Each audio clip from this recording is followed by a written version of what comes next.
سلام دحن دوعلكم زخبركم تملكتنا من ساعة 6 فرعان زحرنا مزينات التلفزيون تقرأ حيزة قريبا لكم مزينات الساعات هافت قبروا اسم الله سمي استوديو تلفزيون تقرأ حبيركم كسنعي نمكتتالكم بمعدام ناب فلما زيناك سجر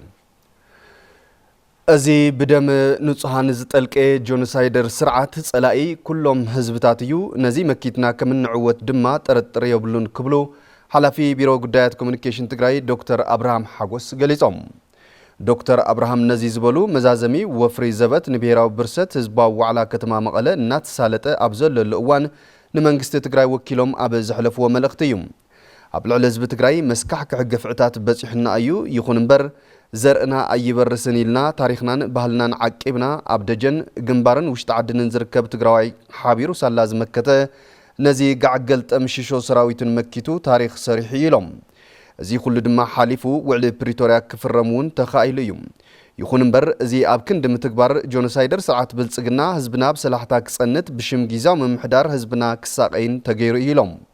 سلا سراويتنان متكل حزبنان زوم بشم جيزاو ممحدار زشقطو زنبرو أكلات نابدم بت جونسايدر كصنبرو تغيرو يكبلو حلفي بيرو قدايات كوميونيكيشن تقراي دكتور أبراهام حاغوس أرديوم حزي وزف منجستنا ناب نبور سرحو تماليسو بزحات متعرراي تغيرو النات سرح مصيو تتناخيرو دما كقصلي زبلو دكتور ابراهام اتي قطم حزي قلص خوينلهم سلازي اناكايدنا يزقننا سفحتي مدرخات منجستنا تريرو يمراح ودبنا حايلتات مختنا بصنوع يسرح زبلون كالوت حساباتن تلاعيلهم يوم كبلو قليصهم حزي بزحات حجز تمحازوت اللونا سلازي حزي اناكايدو قالسي يترفن تقراي نمبراق أفريقيا ونزغير كونتات تفتيرو اللو زبلو حلفي بيرو قدايات كوميونيكيشن تقراي دكتور أبراهام حاغوس زي بدا من نصهان زتلك جونسايدر سرعات صلائي كلهم حزبتاتيو نزي مكيتنا كمن عوت دما ترطر يبلون كبلو أسميرهم لهم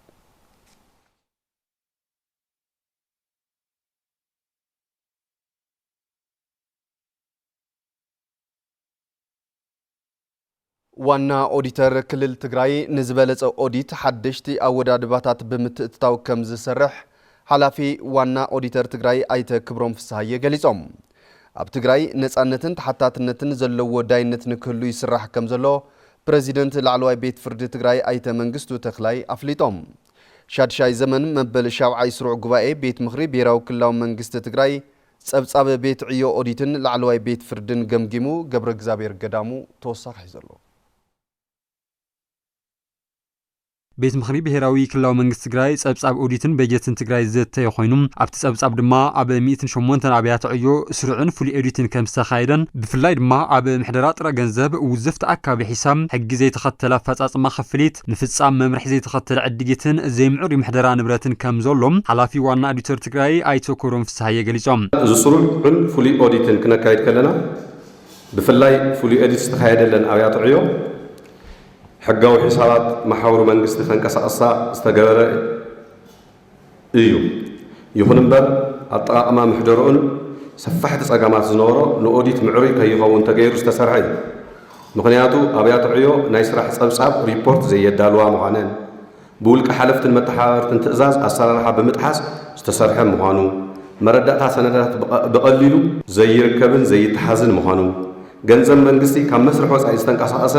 ናይ ባንክ ምንቅስቃስ መረዳእታ ዘይተረኸበ ምዃኑ ተደለይቲ ሰባት ብቐረባ ዘይርከቡን ናይ ሓበሬታ ፀገም ዝነበረ እዩ ኣብ ትግራይ ዝበፅሕ ዕንወት ዳግም ንምሕዋይ ኣብ ዝግበር ስራሕቲ ከም ዋና ኦዲተር ትግራይ እጃሞም ንምፍጻም ንዝበለፀ ኦዲትን ሓደሽቲ ኣዋዳድባታት ብምትእትታው ከም ዝስራሕ ኣይተ ክብሮም ፍስሓ ይሓቢሮም ንዝበለፀ ውፅኢትን ፅሬትን ኦዲት ቀጻሊ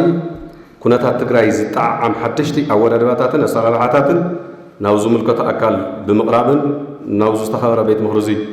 بمقرابن كنسرح كم جزعيو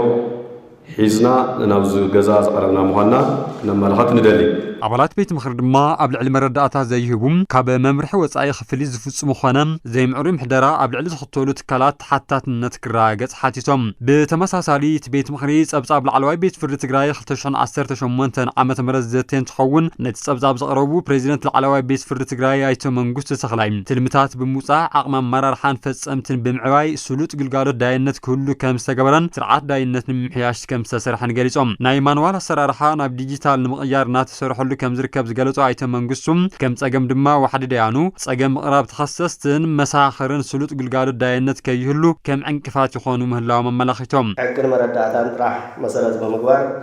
فردن وسانن كوهاب بمزعرن استسرحن تخون كم حادثر قصرو بمهاب أخول مدالو قزي زي مفكات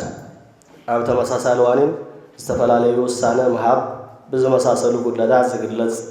حسرات زلو ومقانقن لبخ بهالي الباب سلازي إذا زعوا لعل تقردو هايوو بسلطناتاتن حكمياتن البلكا كسرح لزقبا مقانو باقواو مردا يقبا كم تزفلت الغينات أبزنورو عمدات قلقالو دراينات نخلو تبزحين كخون مسفح زرقها عبايات فردي كم مسفح زرقها عبايات فردي جميلو سفحت سراحتي إنا تسرحو مزيمي بزبيل كاون بزها عبايات فرد تقراي 130 كوزح كيليو أب مودعات بيت مخري شموت 15 دانو العلوي بيت فرديم شموت 33 مأخلاي أبيات فرديم شموت 110 دانو وردا أبيات فردي كمون 54 ريسترارات وردا أبيات فردي شموت عزتي غيوم ኤጀንሲ መራኸቢ ሓፋሽ ትግራይ ብቐጻልነት ዝሰርሖም ስራሕቲ ብመንጽር ምዕዋት ብሄራዊ ህልውና ህዝቢ ትግራይ እናተቃነዩ ከም ዝኾነ አካሄዲ ስራሕ ኤጀንሲ መራኸቢ ሓፋሽ ትግራይ አይተ አባዲ ገብረስላሴ ገሊጾም እዚ ዝተገለጸ ቤት ምኽሪ ብሄራዊ ክልላዊ መንግስቲ ትግራይ ጸብጻብን ቀጻሊ አንፈታትን ትትካላ መልኪቱ ኣብዚ ዘተይሉ እዋንዩ ገብረ እግዚአብሔር ገዳሙ ብዝርዝር ሒዝወሎ ቤት ምኽሪ ብሄራዊ ክልላዊ መንግስቲ ትግራይ ጸብጻብን ቀጸሊ አንፈታትን ስራሕ ኤጀንሲ መራኸቢ ሓፋሽ ትግራይ ዘተ ኮይኑም ጸብጻብ ዘቅረቡ አካሄድ ስራሕ ኤማሓት አይተ አባዲ ገብረስላሴ ኣብ ዝሓለፈ በጀት ዓመት ከመትካል ብትልሚ ከም ሰመርሐን ብፍላይ ኣብ ሃይማኖታውን ህዝባውን በዓላት ዝሓሸ ሽፋን ብባሃብ እናስርሕ ምምጹ ብምዝኻር ሕዝቡን ብቐጻልነት ስራሕ ስራሕቲ ብመንጽር ምዕዋት ብሄራዊ ህልውና ህዝቢ ትግራይ እናተቃነዩ ክስርሑ ምዃኖም ገሊጾም ኤጀንሲ መራኸቢ ሓፋሽ ትግራይ ኣብ በጀት ዓመት 2018 ዓመተ ምህረት تلم بمدلاو فصمت عقمتات مرداء بمغار ناب سراح اتيو سلازخونه تتكال بتلمز مرح منبارون اب تحساسوان الرأيان كم اون مياو عقمي امرارحان سوميان نزولو خفتات نمفتحون نهنصات حيل سب قول حتى بمهاب سلطناتات توايو بارأيو معروي زخونه صبو عقمن كእለትን كم اون توغسو ናይ ስራሕ ዘለዎ ሰራሕተኛ ቀሊል ይኮነን نزي بقصالون بمتنخار اتسرحتنيا نايمان نهزو تግራይ ዝጠቅም ስራሕ ክሰርሕ ከም ዝኽእል እቲ ናይ መኸተ ታሪኹን ሕዝቡን ጀሚርና የዘለና ስራሕ እኹል ምስክር እዩ ኩሎም ንሰርሖም ስራሕቲ ብመንጽር ምዕዋት ብሄራዊ ህልውና ህዝብና እናተቃነዩ ዝስርሑ ዘለዉ ኮይኖም በብእዋኑ ምስ ዝምዕብል ዘሎ ኩነታት ምኸተና ዝጣዓም አጀንዳን መደብን እናቀረጽና ምኻድ جميرنا لنا كم تكال أب استراكتر زولو زي معري أسرار حمهايام زمناوي تكنولوجيستا زي مهلاون كالو تسقماتن كم زولو بمقلاس حزينة تسقم نفتح دما بورد اي محات كم 16 ديوم أوداد بقى جنس مرحة حفاش تقراي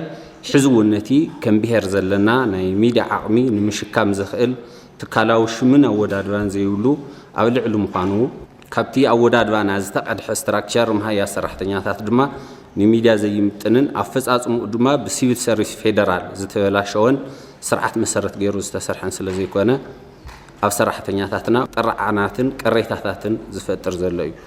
نصقم افتم زحلف وارح مس بيرو سيفل سيرفيس بمرداء نقاليهم زقاللنا يوم كانت خونه حزون ستراكشر ماخل طرعن قريتان كوينو قصيللو ازوم صقمات ايمحات ببوردون ناتمرح مس زي ممصو تاساسيرو كفتحون كقالولون زغبوم صقمات كلهم ناتاكو زمصو خينوم حزي بورد ايمحات بمسرت ممطايش اواج تطايش سلازلو ازوم صقمات اب حصير اوان مس ملكتهم بورد مرارحه سيفل سيرفيسن كالوت اكالاتن مردا بمغار بسوميا مصنعت تخايدلو حصص مفتح زطلو مخانو ገምጊምና የለና መስሙልከቶም አካላቱን መርዳ ገርና ለና ካብ አባላት ቤት ምክር ድማ ምስ ሽፋን ሚዲያን ተበጽሕነትን ነጻነትን ኣብ ህዝባውነትን አመልኪሶም ሕቱን ሪኢሶን አቅሪቦም እዮም ኤጀንሲ መራኸቢ ሓፋሽ ትግራይ ወይ ከዓ ኤማሓት ናይ ህዝብን መንግስትን ሚዲያ እዩ ስለዚህ ንህዝብ ተኣማኒ ኮይኑ ኣብ ምስራሕ እንታይ እዩ ዝመስል በብግዚኡ ስራሕቱ ይግምግም ዶ አሰራርሑን አካይዱን ይፍትሽ ዶ ኣብ ኔትወርክ ዘይኣተወለን ከባቢታት ወይ ከዓ ወረዳታት ሽፋን ተበጻሕነቱ ዝተቐመጠ ኣንፈት እንታይ ይህሊ ዝብልዩ ሕዚ ከም ትካል ህልውነቱ ህዝባዊ ግንኡ ብሙሉእ ተረጋጊጹ ድዩ ካልኣይ ናይ ሚድያ ሽፋን ኣብ ከባቢ መቐለ ይበዝሕ ነቶም ሰልዓል ሕቶታት ድማ ብኣባል ቦርድ ኤምሓት ዶክተር አብርሃም ሓጎስን ኣካይድ ስራሕ ኤምሓት ኣይተ ኣባዲ ገብረስላሴን ምላሽ ተዋሂብዎም ኤጀንሲ መራሒ ተሓፋሽ ትግራይ እንደገና ክሳብ ህዝብ መጽዮሞ ዘሎ ኩነታት እንታይ ዝመስል እንታይ ጸገም ነይርዎ እንታይ ጥንካረ ነይርዎ ትዝነበሮም ሕመቕ ንምስትኽኻል ንምምሕያሽ ህዝቢ ንምቕሓስ እንታይ እዮም ክሰርሑ ዝብል ስፍሕ ዝበለ መበገስ ገምጋም እውን ሒዞም ናይ ቀጻሊ መደብ እውን ኣዳልዮም ናብ ገምጋም እውን ኣትዮም ጽርየት እውን ኣካይዶም ኣብቲ መደቦም እውን ተረዳድዮም ብዝሓሸ ብርኪ ናይ ትግራይ ኣጀንዳ ክነጉልህ ክንሰርሕ ንህዝብና እውን ክንክሕሰለና ኢሎም ዝኣተውሉ ኩነታት ኣሎ ማለት እዚ ሓደ ግዜ ተሰሪሑ ጠጠው ክብል ዝኽእል ኣይኮነን ብደንቢ ብቐጻሊ እናጠናኸርካ እናመዓራረኻን ምኻድ ዘድልዮ ክኸውን እዩ በቲ ጀሚርናዮ ዘለና ተጠናኺርና ነቲ ኣትዩናዮ ዝኔና ምዕራፍ ዝሽከም ኩነታት ክንፈጥር ዝጀመርናዮ ጉዳያት ኣሎ እናተጠናኸርና ክንከይድ ኢና ዝተዋሃቡና ሓሳባትን ርእቶታትን ጽቡቃት እዮም ሶም ወሲኽና ናብ ስራሕ ክንኣቱ ኢና ኣብ ትግራይ በወረቐት ዝውሃብ ሃገራዊ ፈተና 12 ክፍሊ ካብ ሓምለ 22 2018 ዓመተ ምህረት ጀሚሩ ኣብ ዩኒቨርሲታት መቐለን ኣኽሱምን ከም ዝካየድ ተነጺሩ ተፈተንቲ ተምሃሮ ሃገራዊ ፈተና ናብ ዝወስዱሉ ዩኒቨርሲቲ እናኣተው ዝወዓሉ እንትኾኑ ተፈተንቲ ሃገራዊ ፈተና 12 ክፍሊ ዞባ ደቡብ ትግራይ ፈተና ናብ ዝወስዱሉ ዩኒቨርሲቲ መቐለ እንትመጹ መሰነይታ ተገይሩሎም ኣሎ ኣብቲ ኣብ ወረዳ እምበኣላጀ ከተማ ዓዲሾ ዝተኻየደ ስነ ስርዓት መሰነይታ ዝተረኸቡ ዋና ኣመሓዳሪ ዞባ ደቡብ ትግራይ ኣይተ ዝናቡ ገብረመድህን ጆኖሳይዳዊ ስርዓት ኣብይ ኣሕመድ ህዝቢ ትግራይ ንምጽናት ካብ ዝፈሓሶም ሽርሕታት እቲ ሓደ ተምሃሮ ትግራይ ክድንቁሩን ክስደዱን ምግባር እቲ ቀንዲ እዩ ምስ በሉ ነቲ ሽርሒ በጣጢስኩም ናብ ፈተና ዝበቕዓኹም ተምሃሮ ኣብ ሃገራዊ መልቀቕ ፈተና ዝሐሸ ውፅኢት ብምምጻእ መጻኢ ዕድልኩም ክተጣጥሑ ይግባእ ኢሎም ኣብ መምርሒ ማሕበራዊ ልምዓትን ምርጋጽ ተሳትፎን ተጠቃምነትን ዞባ ደቡብ ትግራይ ጠማቲ ትምህርቲ መምህር ሰማን ሞላ ቦገኖም እቶም ተምሃሮ ብመንግስቲ ፌደራል ተፈጢሩ ዝነበረ ምድንጋር ከይደናገጹን ስነልቦናዊ ሃሰያ ከይበጽሖምን ኣብ በቢ ኣብያተ ትምህርቶም ናይ ምርግጋዕ ስራሕቲ እናተወገነ ምጽንሑ ብምሕባር ተፈተንቲ ተምሃሮ ፈተናኦም ብሙሉእ ዓርሰ እምነት ክወስዱ ከም ዝግባእ ሓቢሮም ዘዘራረብናዮም ተፈተንቲ ተምሃሮ ብወገኖም በቲ ዝተገበረ ምድንጋር ከይተደናገጹ ካብቲ ፈተና ዝለዓለ ውፅኢት ኣመዝጊቦም ናብ ላዕለዎት ትካላት ትምህርቲ ንምስግጋር ብዝለዓለ ዓርሰ እምነት ተዳልዮም ከም ዘለው ተዛሪቦም ምስ ሃገራዊ መልቀቕ ፈተና 12 ክፍሊ ተምሃሮ ተዛሚዱ መንግስቲ ፌደራል ዘሕለፎ ውሳነ ፖለቲካዊ ውሳነ ምዃኑን ኣብ ልዕሊ ህዝቢ ትግራይ ብዝተፈላለዩ መንገድታት ናይ ዝተፈጸሙን ዝፍጸሙን ዘለው መጥቃዕትታት መቐጸልታ ምዃኑ ብምርዳእ ከይዲ ይኹን ውፅኢት እቲ ፈተና ብምርኣይ ጸገም እንተሃልይዎ ካቢኔ ብሄራዊ ክልላዊ መንግስቲ ትግራይ ዝውስኖ ውሳነን ዝሓዞ ቅዋምን ንምፍጻም ኩሉ ዓይነት ምድላው ከም ዝተገበረን ይግበር ከም ዘሎን ሕዚ እውን ዘለው ዕድላት ጸንቂቕካ ንምጥቃም ነቲ ካብ 22 ክሳብ 24 ሓምለ 2018 ዓመተ ምህረት ዝውሃብ ፈተና ተፈተንቲ ተምሃሮ ኩለንትናዊ ምድላው ንኽገብሩ ቢሮ ትምህርቲ ትግራይ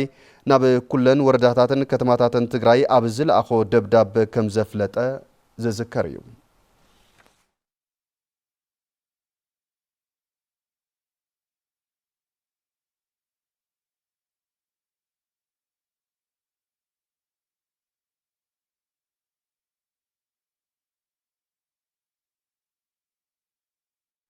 ህልውናን ድሕንነትን ህዝቢ ትግራይ ንምውሓስ ድልውነቶም ከም ዘረጋግጹ ኣባላትን ኣመራርሓን ሰራዊት ትግራይ ኣርሚ 31 ገሊጾም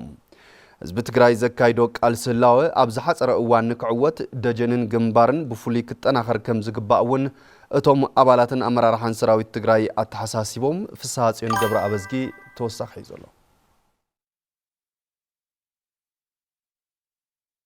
ህልውናን ድሕነትን ህዝቢ ትግራይ ውሕስነ ምግባርን ግዛእታዊ ሓድነት ትግራይ ንምርግጋጽን ዘበት ንብሔራዊ ብርሰት ብዝብል ዝካየድ ዘሎ ምልዓል ተግባራዊ ንምግባር ድልውነቶም ከም ዘረጋገጹ ኣባላትን ኣመራርሓን ሰራዊት ትግራይ ኣርሚ 31 ገሊጾም ፕሪቶሪያ ተግባር ክኽበር ስለ ዘይከኣለ ድሕሪ ዘለና መማረጺ ካብዚ ንላዕሊ እንታይ ዳ ክትሰምዕ ዓለም ፍትሒ ስለ ዘይተረጋገጸሉ ነዚ ፍትሒ እዚ ንኽምልስ ናብ ቃልሲ ክወፅእ ግድን እውን ስለ ዝኾነ ኣካል ቃልሲ ድማ ከም ዝትሪኦ ዘለኻ ሰራዊትና እውን ሙሉእ ድልውነት ኣለና ማለት ብዙሕ ሰብ ብጥሜት ይሃልቕ ኣሎ ዓድና ይተመለሰናይ ዘለና መማረፂ ግን ጠንኪርና ክንቃልስ ኣለና ህዝብና ኣይተሓሰን መረቦት ተማዛቢል ዘሎ ነዚ ክንምልስ ከዓ ከም ሰራዊት ተዳሊና ኣለና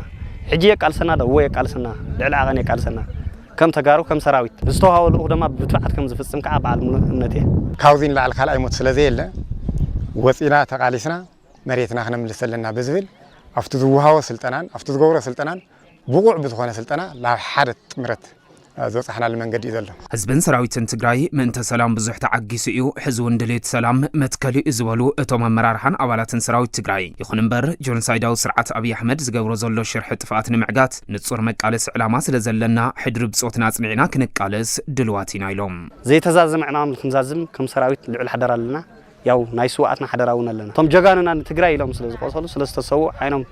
ሙሉ አካሎም ስለዝኸፈሉ نحنا ون تجري لنا الدولة لنا. نياتهم حدري أو شافوا خنا وصحينا مالتي أديتاتنا نبيعنيين حزون السبب أم ترش خنا وصحينا أنا نبلا لنا خمس سراوي تجري. حدر بصوتنا هنقول لنا بزي مغنيات يكون دحرينا قريفنا يوم مثلا تامريت تاناي تجري مريت نحنا أين خنا مدرسان زي تيملسنا لدحريت المدرسة الليلا حزون سراويتنا حد عينتي زلهم أو قام حنتيا مريت تجري كنا ملس تجري كنا ملسينا. توم بصوتنا زولنا توم بصوتنا زهونا حدر عجن سلزل نسخة خاو مرخ خول سلزي خل حدر سماعتنا نتقارر ترحنا بدي دويلنا زلنا. حزب تجري مريتو تقراريسو أبي كبيد حدا جهلاوه أبي زللو أوان بفلات يخون بزي فلات مسالة إسرعات بالسجن زخونا أكلات من قصة تجري زقربوت أو عيد تقبلهم تجري كقدمون أبي جون هزبهم خوينهم كقالسون توم عبالتنا مرار حنسراوي تجري جالسهم. سنة من يوم بزخونه أتاليلهم زوصلوا من لو سلذي لما مريت تجريهم كملصو أنت زي كوين يكون وجز خفت أنت خوينا لودن لقوال أنت يتنقط على زخين أنت خوين تجري يكونن سلذي خدت علينا يكونن تتالي لزخدة عبوتها أتخلي ذي حسب لنا من تجاجي يكونن من تقرم خون سلذي لو ما تيمنا زنورم قالسين أفت مجمرة وصلوا علامة تملصي أخولهم زدلي حزب تجري كايدو قالسين لو كعوت متن خارج جنن جنبارن وسان مخانون أجنزيهم عزون حزب هزين عنا قالس لنا حزبنا ذهبنا عنا نكاسع زلنا نزيد ما حزبنا كافتو زنورا للعلي نتوز مص زلو جناسايدا وحيلي كله ابدغ يكون اوشتي تواديدو نخمكت صاوعيته يقرب افتناي دجنا زلو من لعال سراويتنا ون عبي من لعال فطير ليمو دجنا ون خالي ممارس سلازي ولو حدا عين تردادات حزنا قالسنا ما حدا تغيرنايو حصير معلت خنعوت نخلينا تشاف بالحنايت قالسيتو زين هي سراويت مبر توانا متحاور توانا ناي كوردينيشن سراحتي ويكاتنا وانا ناي دغاف سراحتي زغبر حزبي حزب زي يقول قالسي كعوته يخل ازي امخانو فليت تحزبول تناي مጨረሻን زحصرتن كتكونلنا ምንታውን تحزبي تازلاته ممارصيت نتقالس مدغاف ስለዝኾነ ቃልሱ ደግፍ ክወጽለዎ ዜናታት ቴሌቪዥን ትግራይ በቀጥታ ኣብ ምክትታል ትርከቡ ዝኸበርኩም ተመልከትና ናብ ዝቕጽል ዜና ድማ ከስክረኩም ህዝብ ትግራይ አጽኒቶም ኣብ መቃብሩ ክዕንድሩ ንዝብህጉ ጸላእቲ ብምቕባር ህላው ህዝብ ትግራይ ንምሓስ ዓቕምታት መኸተ ምጥንኻር ከም ዝግባ ኣዛዚ ግንባር ደቡብ ተጋድላይ ዮሐንስ ወልደ ጊዮርጊስ ገሊጾም እዚ ዝተገለጸ ዘበት ንብሔራዊ ብርሰት ብዝብል መርሓ ሓሳብ ኣብ ዞባ ደቡብ ትግራይ ዝተፈላለዩ ክፋላት ሕብረተሰብ ክሳተፍሉ ዝቐነዩ መዛዘም መድረኽ ኣብ ዝተሳለጠሉ እዋን እዩ ንጸብጻብ ሃፍቱ ብስራት ገብረ መስቀል ኪሮስ ክቕጽል እዩ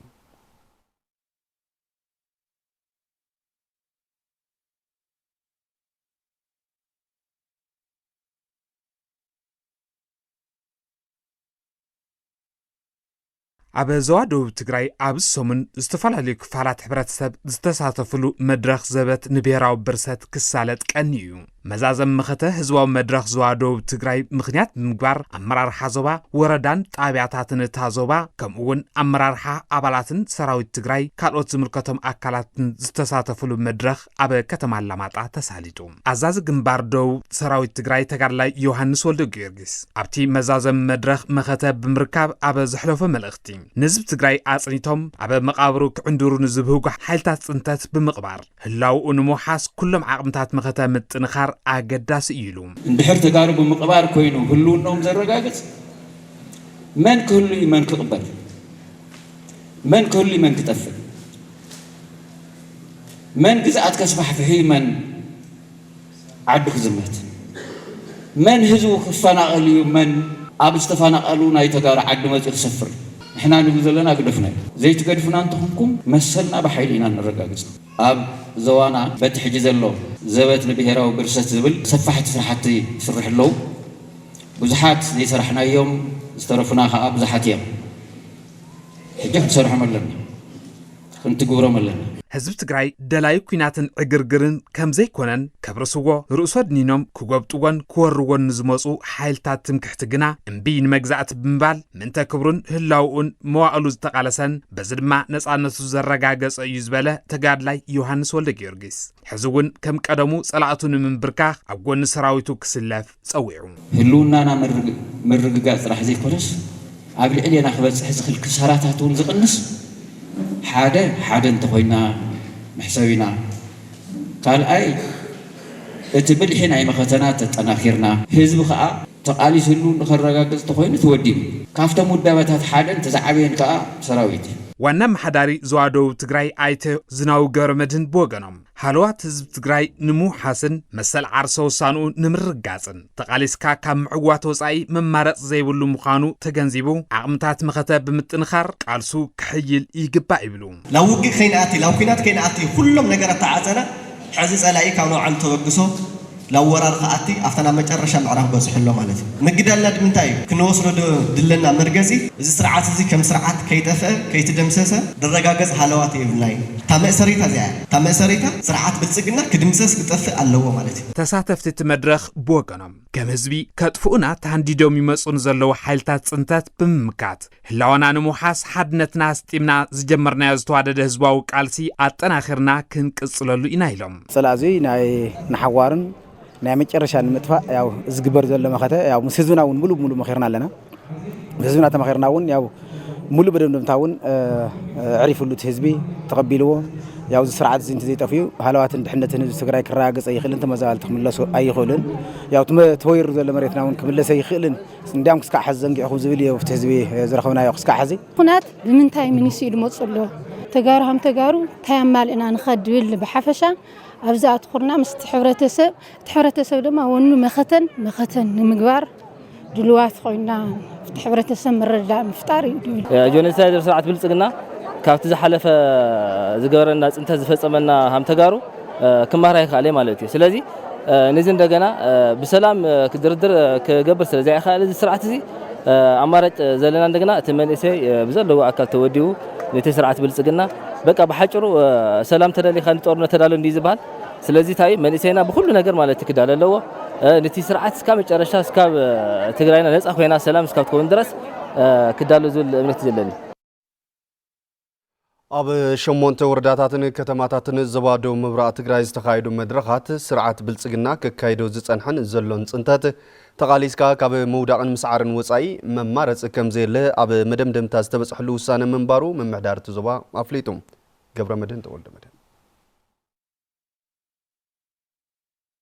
ምምሕዳር ዞባ ደቡብ ምብራቕ ትግራይ ዘበት ንብሔራዊ ብርሰት ብዝብል መሪ ሓሳብ ኣብቲ ዞባ ክካየድ ኣብ ዝቐነየ መድረኽ ኣመልኪቱ መብርሂ ሂቡ ኣመሓዳሪ ዞባ ደቡብ ምብራቕ ትግራይ ኣይተከላል ሓጋዚ ኣብ 8 ወረዳታትን ከተማታትን እቲ ዞባ ኣብ ዝተኻየዱ ህዝባዊ መድረኻት መናእሰይ ሰራሕተኛታት መንግስትን ካልኦት ክፋላት ሕብረተሰብን ስርዓት ብልጽግና ክካይዶ ዝጸንሐን ዘካይዶ ዘሎን ጽንተት ተቓሊስካ ካብ ምውዳቕን ምስዓርን ወፃኢ መማረፂ ከም ዘየለን መደምደምታ ዝበፅሑሉ ምንባሩ ይገልጹ ብሔራዊ ህልውናና ዝረጋገጽ ኣብ መቃብር ጆኖሳይዳዊ ስርዓት ብልጽግና እዩ እዚ ድማ ዘበት ንብሔራዊ ብርሰት ብዝብል መሪ ሓሳብ ናቲ መድረኽ እውን ፈሊምናዮ እዚ መድረኽ እዚ ዓብዪ መድረኽ እዩ ብወረዳ ብርኪ እውን ምዃኑ ኤንድ ብወረዳ ብርኪ ካብ ኩለን ጣብያታትን ቀበሌታትን ተኣኪብና ተመክሮታት ዝቐሰምናሉ ከም ህዝቢ ትግራይ ከም ብሔር ከጥፍአና ዝፅዕር ዘሎ ብልጽግና ስርዓት እዩ ስለዚ ደምዲሞ ኣሎ እዚ ምድምዶም ሓደ ዓብዪ ዓወት እዩ ንህዝብና ብምዃን ድማ ተጣሒሱ ዘሎ ልእላዊ ግዝኣት ትግራይን መሰል ዓርሰ ውሳነን ትግራይን ምርጋጽ ኣብ ግንባርን ደጀንን ሓባራዊ ቃልሲ ንምክያድ ኣብ መረዳእን ምትእምማን ዝተበፅሐሉ ወሳኒ መድረኽ ከም ዝነበረ ኣይተከላል ይዛረቡ እዚ ጸላእ እዚ ብጭርሖ ጥራሕ ኣይኮነን ክወድቕ ወይ ስርዓት እዚ ክቕበር እንተኮይኑ ብጭርሖ ክቕበረ ይኽእል ብዘረባ ክቕበረ ይኽእል ብተግባር ክንቀብሮ እንተኮይና ድማ ቁፅሪ ሓደ ደጀንን ግንባርን ክንተኣሳሰር ኣለና ዝብል ደምዲሙ ሰራዊትና እንታይ ይደሊ መስርዑ ክመልእ ይደሊ ሓይሊ ሰብ ይደሊ ካብ ኣሓዱታቱ ኣንጠዋጢኡ ዝመፀ መንእሰይ ኣባል ሰራዊትና እውን ኣሎ ስለዚ እውን ናብ ኣሓዱ ክምለስ ናብ መስርዑ ክመልእ እዚ ከዓ ኣብቲ ሕብረተሰብ ዘሎ ደቁ እዮም ደቅና እዮም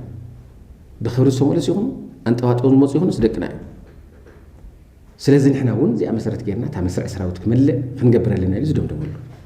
ብፍላይ መናእሰይ መራሕቲ ቀሪቦም ሓሳቦም ክሰምዕዎምን እቲ መድረኽ ኣብ ኩሉ ሕብረተሰብ ክበጽሕን ኣብቶም ውሳነታት ግንዛበ ክህልዎ ቀጻላይ ክኾን ከም ዝግባእን ንመሪሕነት ጽቡቓት እታወታት ዝተረኽበሉ ከም ዝነበረ እውን ሓቢሮም ብፍላይ መናእሰይ መራሕቲ ቀሪቦም ሓሳቦም ክሰምዕዎምን ኣብ ማሕበረ ቁጠባዊ ተሳትፎኦም ክዓቢ ክሰርሑን ተጠቃምነት ስድራ ሓርበኛታትን ሓርበኛታትን ኣብ መረጋጋጽ ዘለዉ ክፍተታትን ካልኦት ጸገማት ሰናይ ምምሕዳርን ንምፍታሕ ዕዮ ገዛ ዝሃብሉ መድረኽ ኢሎም በጠቃላሊ ነቲ ዝተቃለሰ ነቲ ብዕላማ ደው ዝበለ ስድራ ስውእን ስድራ ተጋዳላይ ክብሪ ዝህብ ኣመራርሓ ክትገብሩ ክትኽእሉ ኣለኩም እዩ ዝብል ድማ ዓብዪ ገዛ እዩ ሂቡና እዩ ስለዚ ከምኡ ክንገብር ንኽእል ኢና ሶዚኣ ክንገብር ግን ንቀራረብ ብደንብ ገይርኩም ኩሉ ግዜ መድረኽ እዚ የድልየና እዩ ስለዚ ሲቪል ሰርቫንትና በዚ የቢልኩም ክተገልግሉና ኣለኩም ዝብል ሓሳብ እዩ ሂቡ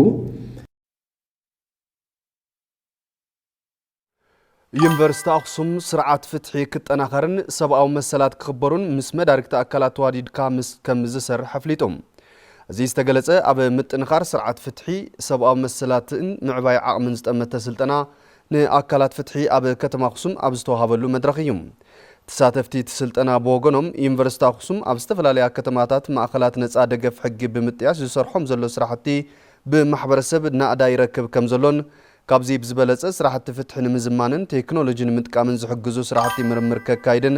ተግባራዊ ክገብርን ትጽቢት ከም ዝገብሩ ገሊጾም ዳይሬክተር ግልጋሎት ማሕበረሰብ ዩኒቨርሲቲ አክሱም ዶክተር በረኸት ኣፈረ ስርዓት ፍትሒ ንምጥንኻርን ሰብአዊ መሰላት ንምኽባርን ማሕበረሰብ መሰረት ዝገበረ ስራሕቲ ምርምር ምክያድ ወሳኒ ከም ዝኾነን ነዚ እውን ምስ ማሕበረሰብ ተቀራሪብካ ምስራሕ ከም ዘድሊ ገሊጾም ፕሬዚደንት ዩኒቨርሲቲ አክሱም ፕሮፌሰር ገብረ ኢየሱስ ብርሃነ ብግዶም በቲ ዩኒቨርሲቲ ዝተጣየሻ ማእኸላት ደገፍ ሕጊ ብምጥንኻርን ስራሕቲ ምዕባይ ዓቕሚ ብምጉልባትን ሰብአዊ መሰላት ክኽበሩን ማሕበረሰብ ግቡእ ኣገልግሎት ፍትሒ ክረክብን ተዋዲድካ ምስራሕ ከም ዘድሊ ገሊጾም እቲ ካብ ሕብረት ኣውሮፓ ዝተረኸበ ሓገዝ ብሰብ ሞያ ሕጊ ዩኒቨርሲቲ አክሱም ዝተዋሃበ ስልጠና ካብ ዞባታት ማእኸልን ሰሜን ምዕራብን ዝመፁ ዳያኑ ዓቀብቲ ሕጊ ኣመራርሓ ፖሊስን ሓለፍቲ ማእኸላት ኣብያተ ህንፀትን ተወከልቲ ደቂ ኣንስትዮን ኣመራርሓን መምራንን ዩኒቨርሲቲ አክሱም ተሳቲፎም እዮም ከም ጸብጻብ መሳርሕትና ፍስሓ መዝገበ